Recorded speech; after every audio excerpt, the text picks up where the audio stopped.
Hola amigos de Finis Mundi, encantadas de estar con ustedes nuevamente.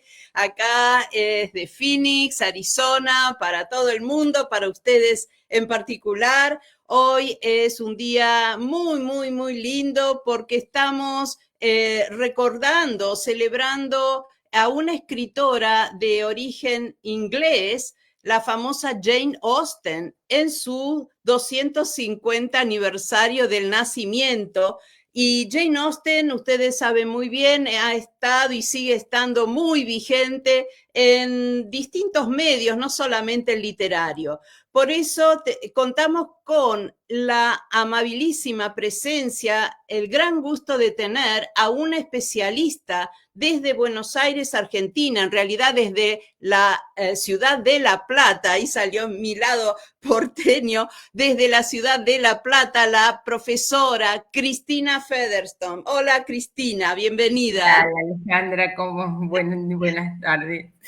¿Qué tal? Encantada. Muchísimas gracias por estar con nosotros y compartir tu conocimiento, tu mundo relacionado a la literatura inglesa y en especial a Jane Austen. Te voy a preguntar como para iniciar y después vamos a la referencia ya tuya biográfica, muy breve. ¿Cómo es que te has dedicado a la literatura inglesa? Yo sé que el público puede pensar, y bueno, tiene un apellido inglés, por supuesto. ¿Cómo fue brevemente esto?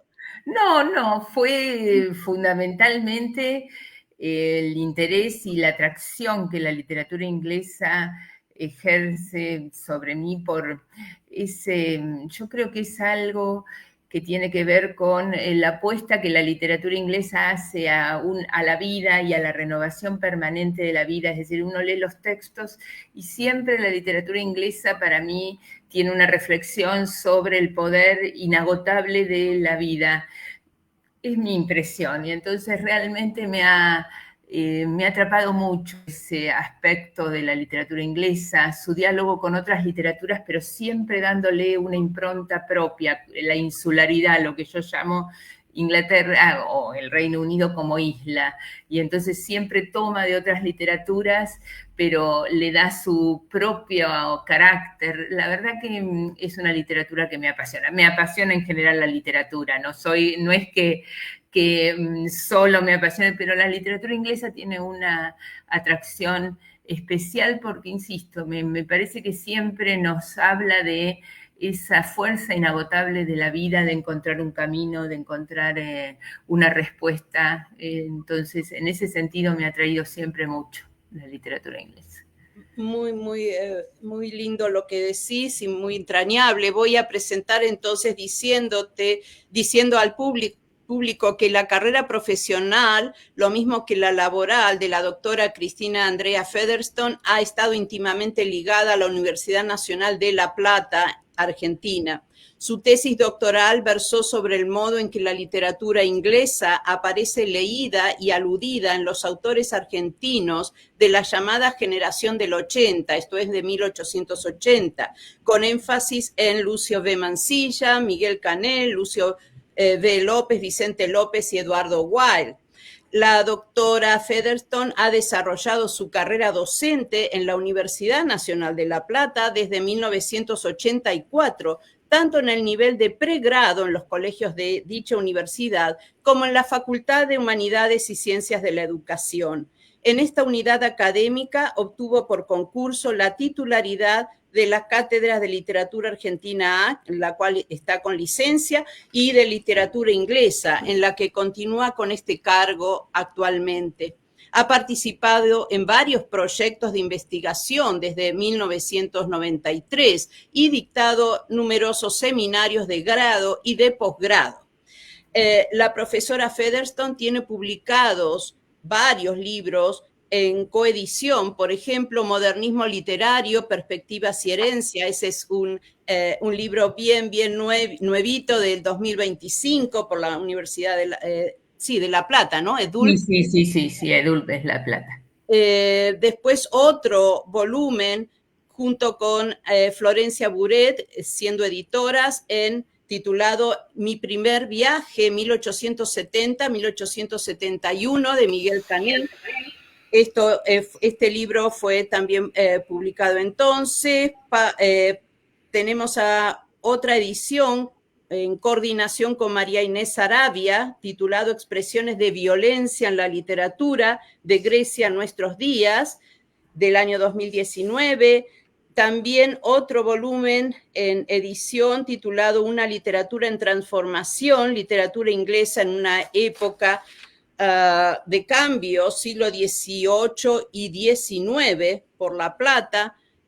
Y sigo mencionando, hay un libro, un volumen, La cultura inglesa en la generación del 80, que esta es de tu autoría, solamente del 2009, y estos títulos realmente son interesantísimos. Otro que se titula Trauma, Memoria y Relato, del año 2015, junto a otros autores, y Barbarie versus Civilización, un tópico para 3 siglos, por la Universidad de La Plata. Finalmente puedo mencionarles que publicó junto con Miguel Ángel Montesanti, Fabiana Datko y Amanda Samuner, Extraño Encuentro, la poesía de Wilfred Owen. Bueno, y numerosísimos artículos, y hay trabajos también de la profesora Featherstone sobre Jane Austen. Sabemos que sos muy, muy interesada, apasionada por esta figura, así que ya vamos a la pregunta para lanzar en esta conmemoración de los 250 años de Austen en su nacimiento. ¿Qué te ha traído más de Jane Austen, por favor? Creo que me ha traído, lo que más me atrae es la lectura de Jane Austen, sobre todo por la ironía, el estilo de Jane Austen, el sugerir más de lo que dice, el dejar que el lector descubra de qué manera está tomando el narrador una perspectiva, creo que es lo que me atrae en todas las novelas. Después, como todo lector de Jane Austen, tengo mis preferidas, pero el estilo de Jane Austen me apasiona. Puedo leerlas y releerlas y quedarme encantada de la capacidad que tiene de, mirando lo que aparentemente podría parecer historias de la vida cotidiana, historias del vivir tradicional de una época, pero ella siempre tiene una postura desde un costado, una postura particular. Ese estilo creo que es lo que más me apasiona de Jane Austen, su manera de trabajar la ironía, que me parece, aparte, vos me preguntabas hace unos momentos qué me atrae de la literatura inglesa. Bueno, el estilo, la ironía inglesa es algo que realmente es algo que me apasiona, y Jane Austen, lo sabemos todos los que la leemos, es realmente una maestra en el manejo de esa ironía. Llama la atención, Alejandra, también que generaciones tras generaciones siguen atraídos, como vos recién decías, 250 años estamos conmemorando, y de una autora que vivió en un momento totalmente diferente al nuestro.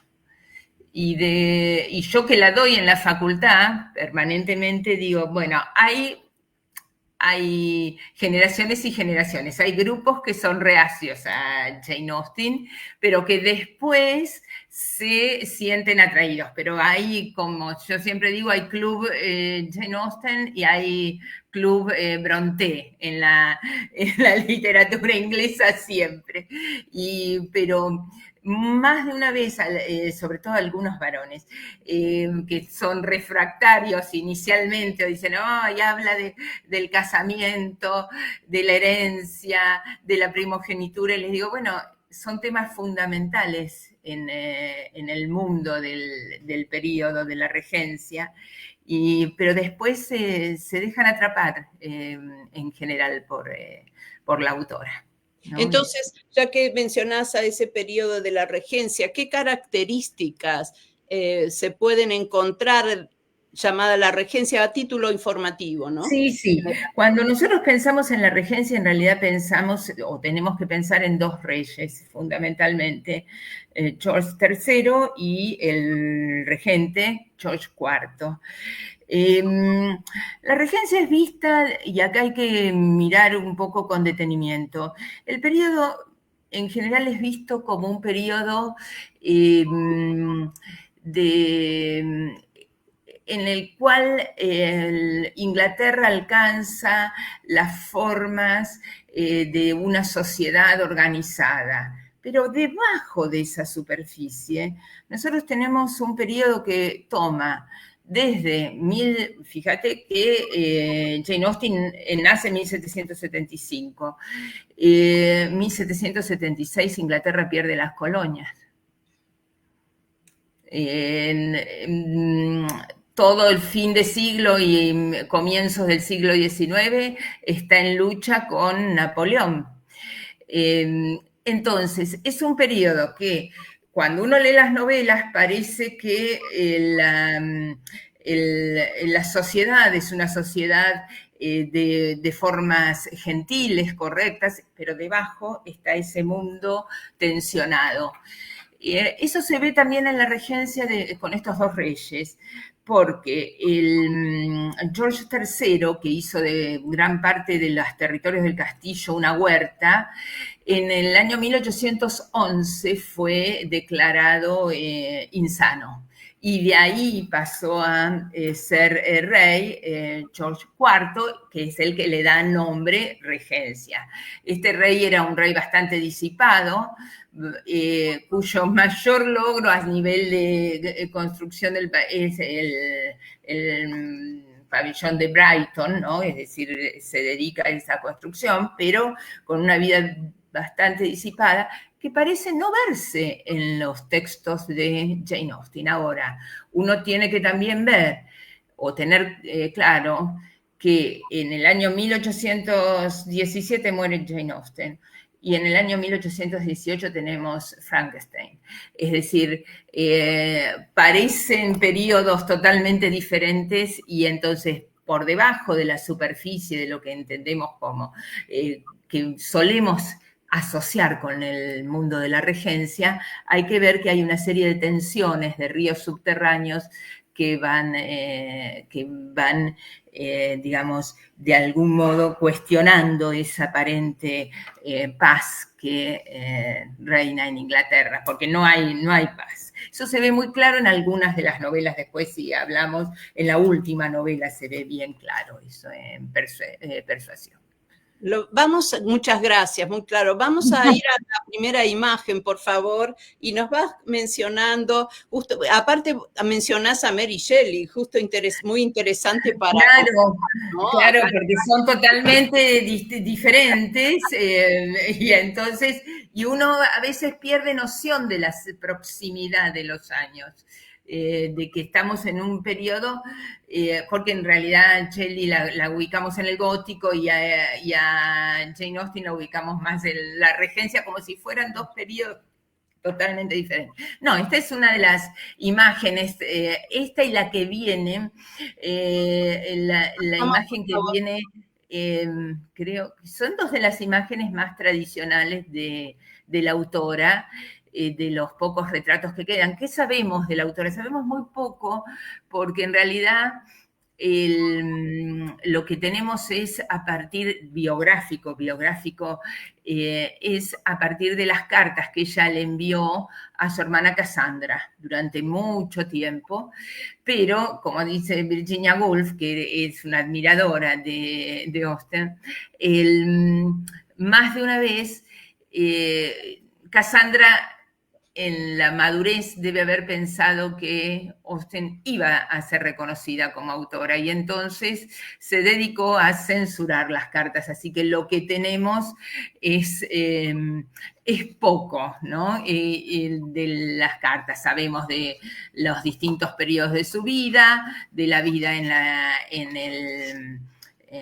la parroquia con su padre que era pastor, de algún modo, como dice ella en más de una carta, de las tonterías importantes, ¿no? Que te voy a contar. Le dice, más de una vez le habla de eso a Cassandra. Tonterías importantes, bueno, quién llegó, quién no llegó, el baile, de algún modo es lo que sabemos. No fue tampoco una vida absolutamente fácil. Sabemos también de su compromiso de una noche, en donde acepta casarse y enseguida se arrepiente, bueno, de su soltería y de los distintos lugares en los que vive, básicamente amando, llamando la gran casa donde hoy está la sociedad Jane Austen, que es Chawton, ¿no? Que es el lugar donde ella pasó los años más productivos de su existencia. No Perfecto. sabemos bien tampoco el motivo, digamos, la naturaleza concreta de la enfermedad que a los 41 años Ujú, ujú. la hizo Hay morir. por ahí un Pero linfoma, que había tenido un linfoma de sí, un linfoma, dicen muchos, pero bueno, de esa época. claro, sí, es más o menos lo que uno, lo que la ciencia, evidentemente en ese momento era incurable. También se marca también que ella quizá no tenía la noción de que iba a morir tan pronto, porque estaba en la escritura o en la publicación de lo que fueron las dos novelas publicadas póstumamente después en el 18. Perdón, Esto Cristina, claro. vamos a la segunda imagen, por Claro, favor. porque la segunda yo la puse, más que todo, esta es una imagen Gracias. del billete, como para mostrar la devoción que los ingleses tienen por la autora, porque no hay un billete de tantos, digamos, en los billetes están Churchill, ella reemplaza a Darwin en el 2017, bueno, ahora el billete este debe haber cambiado con la imagen del nuevo rey, pero de algún modo marca, si uno mira bien el billete, yo no se ve, pero está Pemberley, está una frase de Orgullo y Prejuicio, hay un ventanal de la catedral donde ella está enterrada, de Winchester, entonces de algún modo muestra con la imagen tradicional de ella el afecto que el pueblo británico le tiene a Jane Austen, ¿no? De algún modo es una autora que forma parte de la tradición más querida del pueblo británico. Nada más era para mostrar eso, ¿no? Porque ahí tiene algo que a mí me gusta también pensarlo con Jane Austen. Es una autora que, siendo una autora popular, muchas veces la academia, y esto yo lo digo como profesora de una facultad, más de una vez me he encontrado colegas que dicen, pero ven a Jane Austen todavía, pero ven como cierta mirada que como es muy popular no debe ser académica. Y si no, si la hacemos muy académica, nos apartamos de lo popular o de lo que, porque realmente sigue siendo una autora muy leída. Y no solo en Inglaterra, es muy leída en Estados Unidos, donde están ustedes, es muy leída en Argentina, es muy leída en todos lados. ¿No? Es decir, realmente es una autora de la cual la academia no se puede apropiar, porque a veces la academia se apropia y de algún modo anquilosa a ciertos autores. Y Jane Austen en ese sentido tiene una particularidad diferente, ¿no? En la próxima imagen tenemos también una tapa muy interesante. Por favor, pasamos a la tercera diapositiva. Gracias. Esa tercera diapositiva, lo que yo quería que viéramos ahí, es bueno, se discute mucho, Janet Todd, que es una de las biógrafas y la editora actual de las obras, de la última edición de Cambridge, de todas las obras completas de Jane Austen, discute un poco la mirada de una Jane Austen despreocupada del oficio de escritora. y empieza a hacer un trabajo muy interesante de ver, bueno, cómo trabajaba entre el copyright, entre la venta la venta de los tomos por suscripción, bueno, cómo fue intentando distintos mecanismos. Pero lo que sí es evidente, y por eso me interesaba, cuando ella publica Pride and Prejudice, el Nobel nunca pone el nombre, sino que pone por la autora, no sé si se ve de la novela anterior, no sé si lo podemos, de la novela anterior que es Sense and Sensibility. Sí. Y siempre se va a referir en las nuevas por la autora de tal, por más que no es que el caso de las Brontë que usara un seudónimo, no ese es el caso, pero evidentemente ella, su nombre no queda en la portada, no dice por Jane Austen. Ya cuando ella publica Orgullo y Prejuicio, que es la segunda novela publicada, es decir, la primera novela es Lady Susan, pero Lady Susan no se publica en vida de ella. Es una novela, me refiero un minutito porque es una novela poco conocida, interesante, que tiene traducciones y tiene una traducción argentina, una traducción de hace no muchos años, pero es una traducción, una de las primeras traducciones al español se hace en la Argentina. Pero esa novela, que es una novela epistolar, no se publica nunca hasta ella ya muerta, pero muchos años después.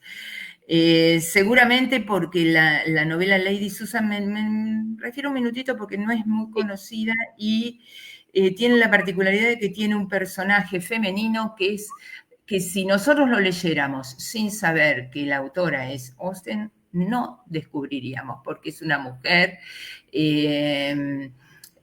una viuda que no bien en viuda ya está pensando en el próximo marido y en cómo manipula a la hija, es decir, es una novela que no es el tipo de novela que nos tiene acostumbradas Jane Austen. Por otro lado, es una novela de una madre, cuando en general en las demás novelas casi los personajes no tienen madre, o tienen madres muy incompetentes, como la señora Bennet en Pride and Prejudice, o tienen madres que son casi hijas, como la de Sense and Sensibility, o la madre es ausente, como en Emma, en Persuasion, donde hay madres sustitutas, pero no hay madres. Este es un personaje donde es central la figura de la madre. Bueno, después de esa novela que no se publica, ella escribe Sense and Sensibility, que también en su primera redacción había sido pensada como novela epistolar, pero cuando la corrige para publicarla, ya le da la forma actual. Abandona lo epistolar, deja alguna carta, pero abandona la estructura epistolar, que es la estructura de que ella apreciaba mucho la literatura de Richardson, y entonces evidentemente por ese lado le venía lo epistolar, pero lo abandona. Ahora, Sense and Sensibility fue bien recibida, pero es interesante que cuando publica Pride and Prejudice, que va a ser la novela mejor recibida y aparte la más querida por ella lo dice cuando siempre que considera que nadie puede dejar de querer a ese personaje, ¿no? A Lizzie. Pero cuando publica esa novela dice por la autora de tal cosa. Después el príncipe regente le va a pedir que le dedique Emma. Por eso digo, se sabe quién es. Pero perdón, no analice. Perdón, ahí tenemos un mensaje de Daniel Vargas Minerva, impresionante labor de la doctora Featherstone. Gracias. Gracias, disculpa por interrumpir. No. Sí. Bueno, no, era digamos, por eso estaba esa portada, digamos, como para ver el uso de cómo publicaba. Es interesante también que en este momento, básicamente por el sistema de bibliotecas circulantes, en ese momento, no en este momento, de bibliotecas circulantes que se usaba en Inglaterra, las novelas de ella siempre son publicadas con 3 volúmenes o 4 volúmenes, ¿no? Porque eso permitía que pagando un abono, 3 lectores tuvieran que pagar el lector y el libro, entonces se usaba siempre ese sistema de 3 volúmenes. Pero es interesante, era por eso que había puesto esa Portada. Sí. esa portada. Acá tengo preguntas. Desde ya invitamos a nuestro público ahora o después enviarnos preguntas, saludos, comentarios. Bienvenidos siempre. Recibí unas preguntas de nuestro escritor tan apreciado Saúl Cuevas, que envía saludos desde ya y pregunta: ¿qué opinión tienes sobre el Middlemarch de George Eliot, en particular si se lo compara con Orgullo y Prejuicio? Esa es la primera pregunta, por favor. Bueno, me ponen un aprieto, pero mejor. No, me parece como novela mucho mejor construida. Estamos en épocas diferentes, ¿eh? Middlemarch es lo que yo ubicaría dentro de la literatura victoriana, y acá estamos todavía previo al momento victoriano. Pero aparte, como estructura novelística, es decir, es interesantísima como representación Middlemarch de la vida rural de otra época. Pero como estructura novelística, como composición, me parece más lograda Orgullo y Prejuicio. Me parece más lograda también es verdad que no, en Orgullo y Prejuicio no vemos nunca, digamos, es la vida rural inglesa, la vida del country, digamos, de cómo van cambiando las clases sociales inglesas en ese periodo. Eso lo trabaja muy bien Raymond Williams en El campo y la ciudad, donde una de las figuras que más trabaja es Jane Austen. Pero nosotros no vemos, en Orgullo y Prejuicio menos, gente trabajando. No vemos gente trabajando, no vemos, pero sí vemos el drama de las familias cuyo estatus está atado a la tierra es, y entonces el tema de la herencia, cómo afecta a las familias y cómo afecta a las mujeres, particularmente, que no heredan la tierra y que de algún modo, entonces, salvo casos especiales que hay también en Orgullo y Prejuicio. Por lo tanto, si las comparo, creo que con sus sutilezas menos explícitas, Orgullo y Prejuicio, a mi juicio, profundiza más en el drama de la mujer y el plano económico sobre el cual descansa la existencia de la mujer también, ¿no? De algún modo, al tener que acceder al casamiento como manera de, eso se ve muy claro en Orgullo y Prejuicio con la figura de Charlotte. Charlotte es la amiga de Liz, que de algún modo se autodefine como alguien no romántico y que acepta lo que yo digo es el antihéroe de la novela, que es Collins, y lo acepta en esos términos, en decir, bueno, yo no soy romántica, sé que el matrimonio, no espero mucho del matrimonio, conocer antes a una persona no me asegura el éxito en el matrimonio, pero de algún modo a 27 años y no siendo familia rica, ¿qué tengo como camino? Y de una familia rica, no rica, pero respetable, ¿qué tengo como camino? Y evidentemente, y en otras novelas, me voy un poquito de la respuesta, pero en otras novelas como Emma, un caso semejante, aunque socialmente es más bajo, que es el de Fairfax, bueno, lo mismo, el otro camino es la institutriz, sino. Es decir, no hay muchos caminos. Insisto, George Eliot da una mirada muy interesante de la mujer y de la relación de la mujer con el varón, pero a mi juicio, como estructura, deja más que desear que la estructura de Orgullo y Prejuicio. Muy clara y muy contundente. Muchas gracias. Y acaba la segunda pregunta de Saúl Cuevas para vos. Y dice, ¿qué película o serie televisiva basada en Orgullo y Prejuicio recomienda? Ahí entra la subjetividad de cada uno desde a qué actor le gusta a uno, qué actor prefiere. Yo sí tengo que elegir una de Orgullo y Prejuicio, pero decididamente elijo la de, ¿cómo es que se llama? Keira Knightley, la de Joe Wright, que aparte como director me gusta mucho porque me gusta mucho su versión de Expiación, de Atonement de McEwan, me encanta, pero elijo esa. Elijo ahora la serie de la BBC, que es anterior, con Matthew... no, este es la de la BBC, es otro, el actor, bueno, se me escapa ahora, pero Colin Sí, Firth.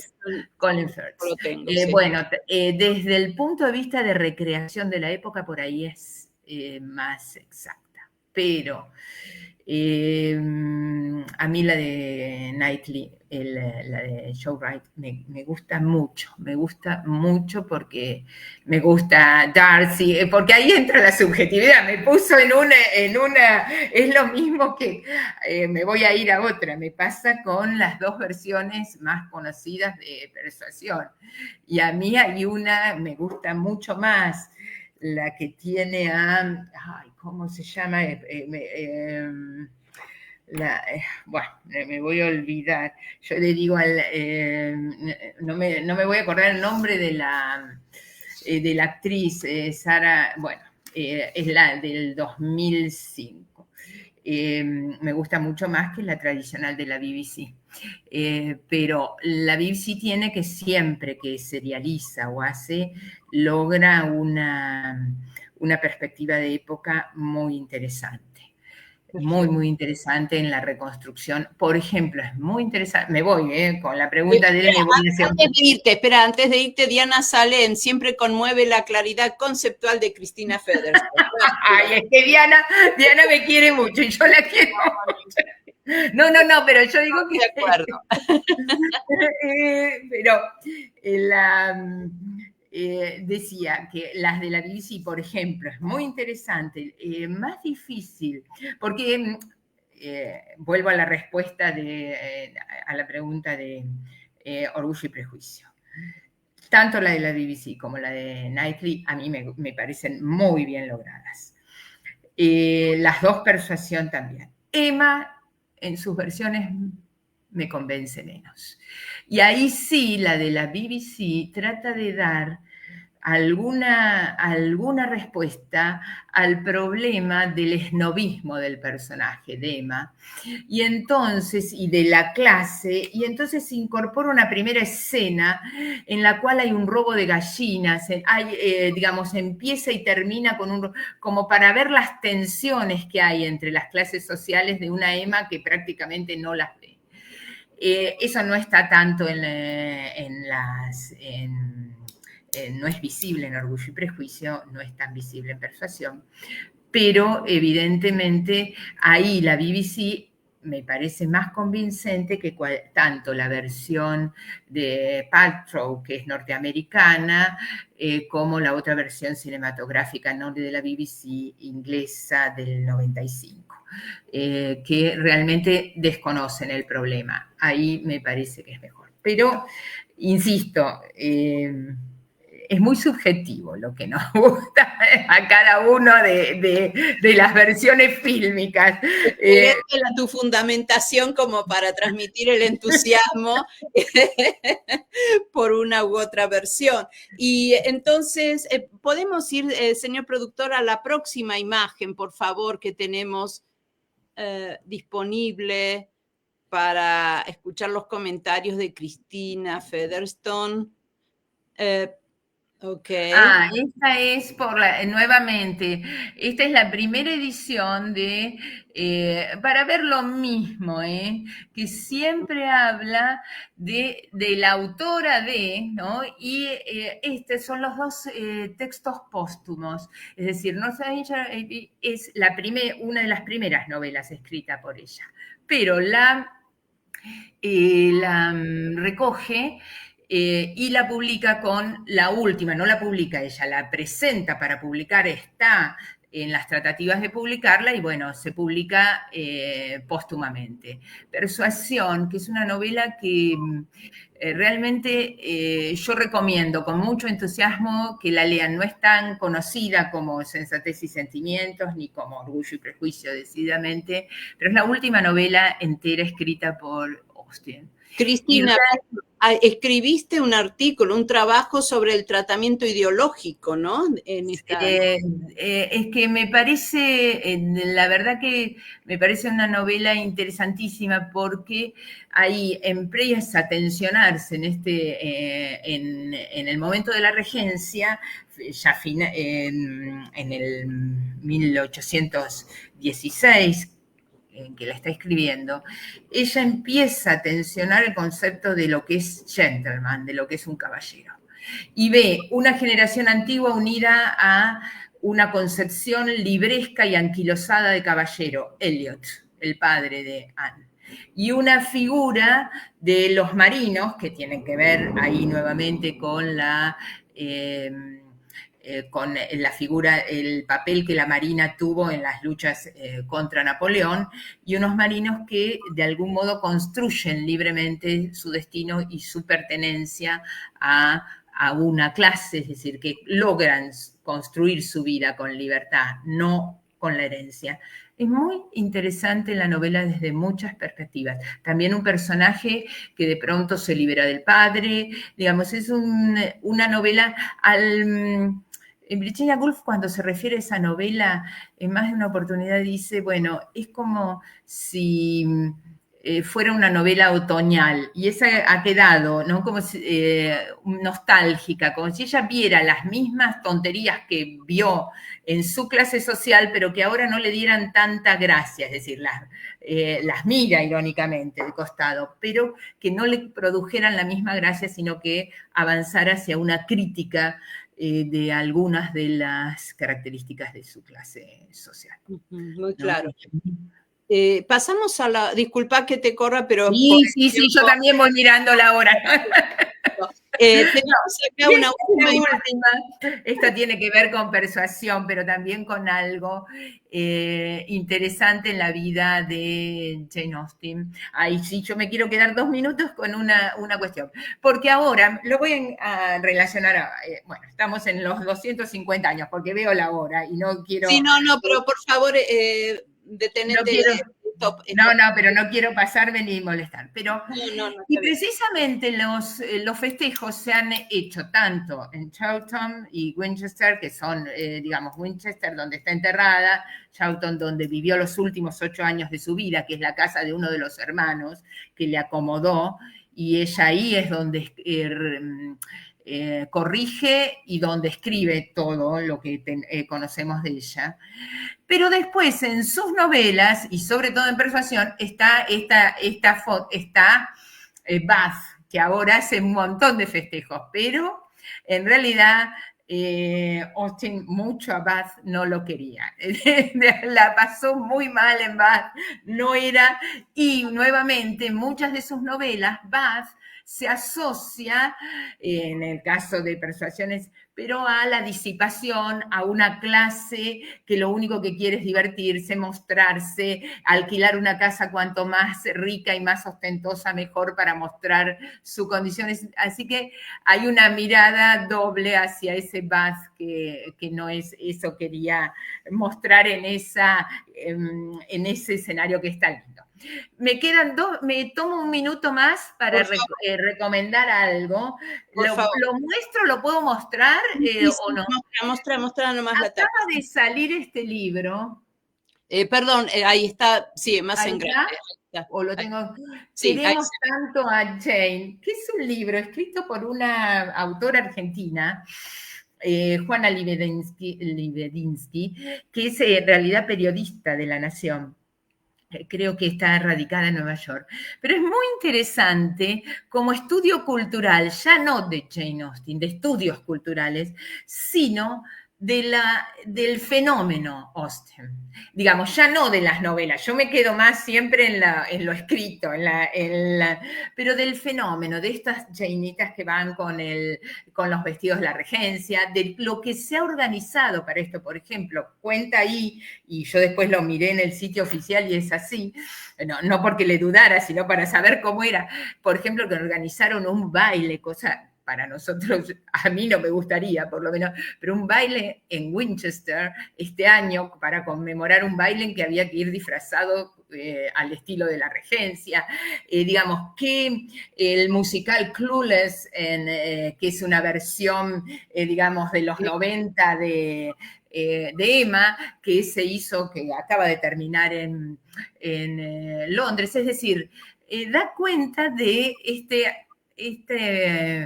esta idolatría que genera en las generaciones incluso muy jóvenes Jane Austen. Me gustaba comentarlo porque es algo muy interesante realmente. Ahí estaba conectada mi última pregunta para cierre.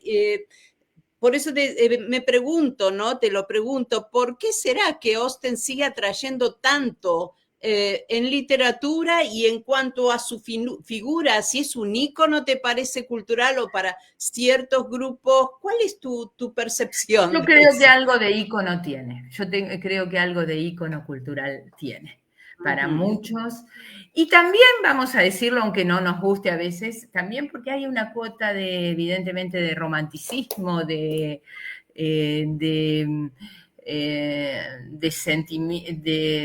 mirada, digamos, sí, el romanticismo no me lo estoy diciendo en términos de movimiento estético, bueno, cultural. De las relaciones humanas, donde evidentemente que llama la atención porque esas relaciones humanas son reticentes a veces en Austen, etcétera, pero yo creo que es un ícono. Y también, vamos a decirlo, no hay que ser, y también hay mucho de empresa en este momento, ¿no? Vamos a decir digamos, la parte económica también está. Sí. Pero yo lo veo en mis alumnos lo veo mucho en los alumnos de la facultad, que ya vienen con Austen leído. Y si yo cambio la novela, dicen, no, pero tenemos que ver esta. Digamos, viene, es algo que es un ícono. Creo que es realmente una figura icónica de una manera de entender las relaciones humanas, ¿no? En ese sentido, me parece. Un gran placer. Un gran bueno, para mí, Alejandra, muchas gracias por la invitación. Muy, muy, muy amable, muy sustancioso todo lo que dijiste y una otra manera de celebrar a Jane Austen desde Phoenix Mundi. Muchísimas gracias nuevamente. Profesora Featherstone, muchísimas gracias a todo FECSAM por su apoyo, por la producción y bueno, a nuestro público, tenemos una emisión extraordinaria de Phoenix Mundi el próximo miércoles. Ustedes saben que es cada 2 miércoles. Vamos a tener el próximo miércoles como invitado a un director de teatro que está presentando una obra de teatro acá en la ciudad de Phoenix. No les doy más detalles, suspenso y nos vemos entonces. Adiós, muchísimas gracias y nuevamente encantadísima, Cristina. Gracias, Alejandra. Chao.